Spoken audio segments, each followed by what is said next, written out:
Greetings, Huntress lovers! After the campaign, we had to take the Bleed Huntress to the next level. Watch the boss fight here. You're building up tons of blood loss, and then kavam! You can do this absolute incredible blood hunt hit. That with the right support gems has a 100% crit chance and 400% critical strike damage bonus. Disclaimer, this is the after level 65 version. The before level 65 version is linked in the description below. Why do we say level 65? Because you need a certain amount of passive points to hit everything you need, especially those bonus magnitude of bleeding nodes. But from that point on, you can rake in to disengage doing tons of damage, rake doing the massive bleed with critical strike super bleeds, and then you're going Spearfield to put incisions on your opponent. These incisions will increase the magnitude of your bleed and the total amount of physical damage an enemy takes, more bleed, and every single spear from Spearfield can build up rage, which means one single cast of Spearfield almost has you at 30 rage already to then disengage, rake in, and have your rake do these massive super bleeds that you then simply have to aggravate with knockbacks, critical strikes, and more. Now let's go down on every single skill and support gem, and also which kinds of equipment you should hit. Pay very close attention to the passive section though, because that's where I tell you which point is the most important one to pick first, to then go second, and so on. Before we start into that though, let me iterate on the gameplay loop again. You can either begin with Spearfield to build up incisions, and incisions will have you do more damage. Like this, right? Our rage goes up, as you can see. It does tons of damage already, killing enemies. Then we have 30 rage. That would do a lot of our damage.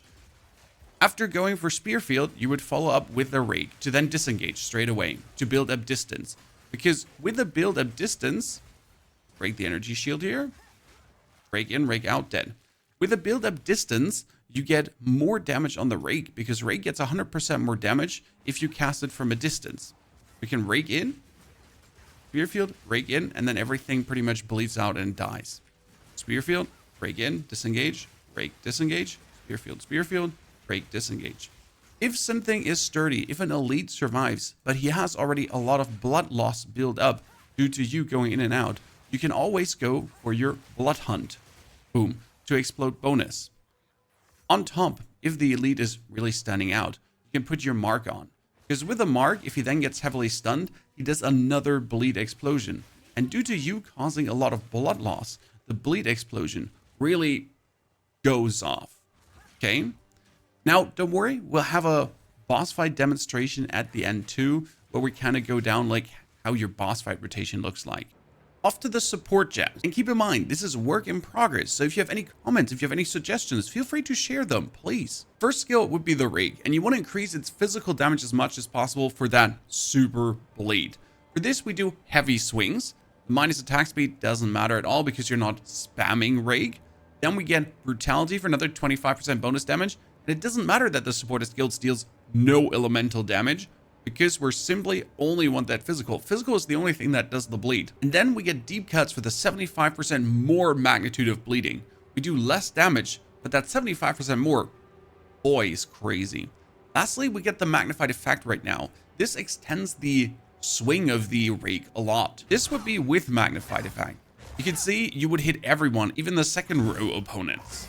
Without magnified effect, you might only hit 1, 2, 3 guys, but not 4, 5, and 6 standing behind them. Right now with level 75, we're sitting at 1,700 possible bleed per second. And if we crit with our plus 52.2% crit chance and our 344% critical strike damage bonus, that would be obviously a little bit more bleed. And this is all happening over the duration of 5.5 seconds.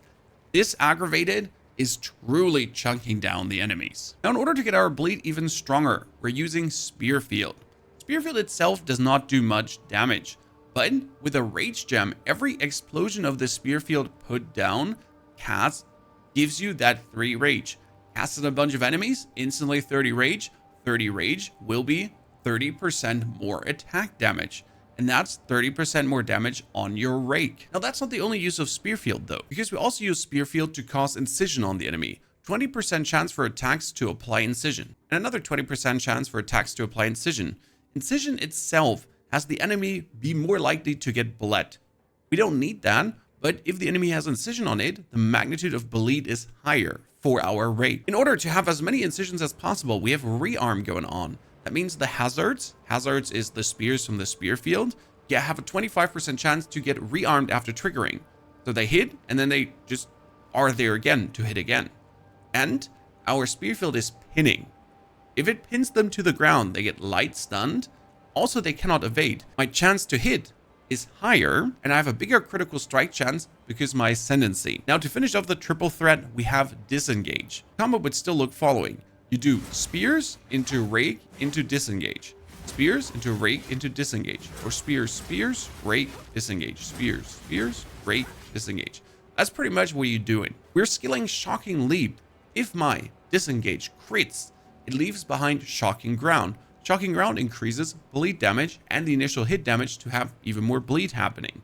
Now my disengage already does 6,500 damage and also has a plus 50% crit chance, so we'll crit with it quite a lot. And since we're using disengage close to our opponents, we also do use close combat and ingenuity to have a lower cooldown that I can really spam it worst case scenario to get out of trouble. The base cooldown would be 1.5 seconds, but with ingenuity it's down to a second. This brings us to the big banger hit, and that would be the Blood Hunt. Blood Hunt consumes the blood loss on opponent. That is all the blood loss in this case being all the bleed damage he has taken. If we rake in for that 1,500 damage, it gets aggravated 100% higher. We did it on 100% distant, 100% higher. You can do hundreds of thousands bleed damage really quick. And the Blood Hunt would get 25% of consumed blood loss as additional unscalable physical attack damage. Cool. In order now to have this go truly bonkers, we have the heft on for the bonus physical damage. Then we're playing super critical for that 100% critical strike damage bonus with slightly less crit hit chance, but we're also playing inevitable critical. Since the enemy needs to build up blood loss, we can't use the Blood Hunt every second, but we could use it every 4 to 5 seconds with 100% bonus critical hit chance, truly making this the monstrous whammer that you have seen in the intro that you can use against elites, normal mobs, just as a nice little area shaboing, but mostly against bosses to chunk them down hardcore. And that brings us to the thing that increases all our damage. That would be the Blood Hunt's Mark. The Blood Hunt's Mark has enemies get heavy stunned in accordance to how much blood loss they have. And if they get heavy stunned, they release a blood explosion. My goal in the long run would be using cast on critical. I'm not there yet, to cast more blood marks with overabundance and have bonus explosions happening throughout the game. That would truly be monstrous. Right now we get persistence, even though we don't really need persistence. That would be overabundance in the long run, probably, together with single out, because now all our physical damage against the target is breaking armor, and we're adding another 50% bonus armor break. This means that the Bloodhound's Mark is not only doing a damage explosion, it's also breaking armor, and it's heavy stunning the opponent. If the armor is broken, 20% more damage, 20% more damage on the race initial hit, with all the other bonus damage we're dealing to really have the rate then do, instead of 1,700 blood damage, rather 4,000 per second, and then aggravated 8,000 per second bonus. And that's without a crit that has 344% more, and without the distance that has another 100% damage more for distance. You get the drift. We could be getting bleeds up to 20,000 and more per second. As our spirit skills, we're playing Herald of Blood that has enemies go up in a bonus blood explosion. Usually this would have magnified effect, but that is right now on the rake. And we have a Wind Dancer going. For Wind Dancer, I like to use Blind to keep myself safer, and Bludgeon to knock back enemies, because if they get knocked back, they move and the bleeding is aggravated ASAP. And yes, we're using our companion, currently an Leon Charger. We do have to get a better one. This is extra physical damage aura. It's kind of nice, always poison, lightning resistant, hasted. What you really want is a temporal bubble companion, because that would slow everyone around you. Our companion has minion mastery, also loyalty, that he takes 10% of the damage I would be taking, works really nice, and then meat shield to have him have more life and take less damage. All in all, he's just meant to soak a bit up for me, cause some distraction in case you're getting mobbed and swarmed, and that's also why you want the temporal bubble to slow just everyone down, no more mobbing you. Now there's the last thing we haven't talked about, and that is the spear throw. Why do we even have the spear throw? It's actually very simple. Sometimes enemies have energy shield, and that's annoying because your rake doesn't go through energy shield. Then you can go for rake disengage, rake disengage, rake disengage, rake disengage to break that energy shield, or you just spam spear throw into him, which does a 10,000 base damage like that. With long shot, even more damage on distance. Retreat, even more damage after doing a melee hit. So rake, disengage, spear throw. We have even more crit hit chance and less crit bonus, but that's fine. We're roughly at 100% crit chance with this now. And lacerate to cause bleeding. Could technically also spam the spear throw against bosses, but the rake does just simply more damage. Now, before we go on the actual skill points, let's talk about the Amazon Ascendancy. We are going for Predatory Instincts in the beginning, and that one is just safe call. You do 50% more damage against these open weakness spots, and you do want the critical strikes. More accuracy is more crit hit chance. In my case, with 3,466 accuracy, I, for example, get another 65% bonus critical hit chance on Bloodhunt, and Rake has another 52.2%. In total, this is leading to crazy critical hit chance values. We do also have Penetrate, which adds 25% of accuracy on weapon as bonus physical damage. This you only take if you have a good weapon. In my case, I was lucky enough to craft this spear. It has only 149 physical damage, which is terrible, but it has 344 accuracy rating. And that 344 rating times 0.25 is another 86 physical damage. Now you're going to say that's probably added after all the calculations. Let me simply refund that node though to show you how crazy it is. Right now, 3,000 damage with 1,700 bleed. Let's put this off. Oh boy, did we just lose 1,200 damage? I think we did. Let's get the node back on. And we're back to 3,040 damage. Yeah. This gets calculated before as 80 bonus physical damage on the weapon. Now it's hard to get a spear like this. For example, this one has 208 damage, more damage. But if I swap this in, well, my damage actually goes down because that accuracy is significant.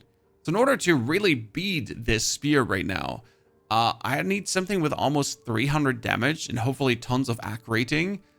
It's not going to be easy to ever find a better one. Probably we'll have to use the Recombinator to take something like the axe setting and then combine it with something like, I don't know, bonus physical or so to have a very high chance. Because you know, like if you take the increased physical and the AC rating, we're down to 20% already. It's going to be hard to mix and match this. What about the passive tree now? Most important nodes to take are all the magnitude nodes. This includes bleed magnitude for crit, but also ailment magnitude, as well, bleed is an ailment. GG. We would start with simply taking the attack damage and then going over the bonus AC rating here. For leveling, we took the bonus melee damage and projectile damage, but that does not work anymore since we're not continuously using a range attack for stalk and leap. Then take any strength or dexterity that you actually need for the skills. And sadly, we can't take these nodes anymore as they would give damage if we used a ranged attack and damage if we used a projectile attack recently. Which means we gotta go over the side here to get ourselves that incision chance with a bonus bleed and knock back bleeding enemies. If I have a 50% chance to knock back bleeding enemies with hits, if they get knocked back, things are aggravated. As we're then moving down the main way, we won't have the points to take this critical damage bonus early, sadly. So we're gonna move past that. What you truly want though is this damage and bonus maim. If you're maiming an enemy, he has less evasion rating. If he has less evasion rating, my accuracy counts more and I have a higher chance to hit and I get a bigger critical hit chance.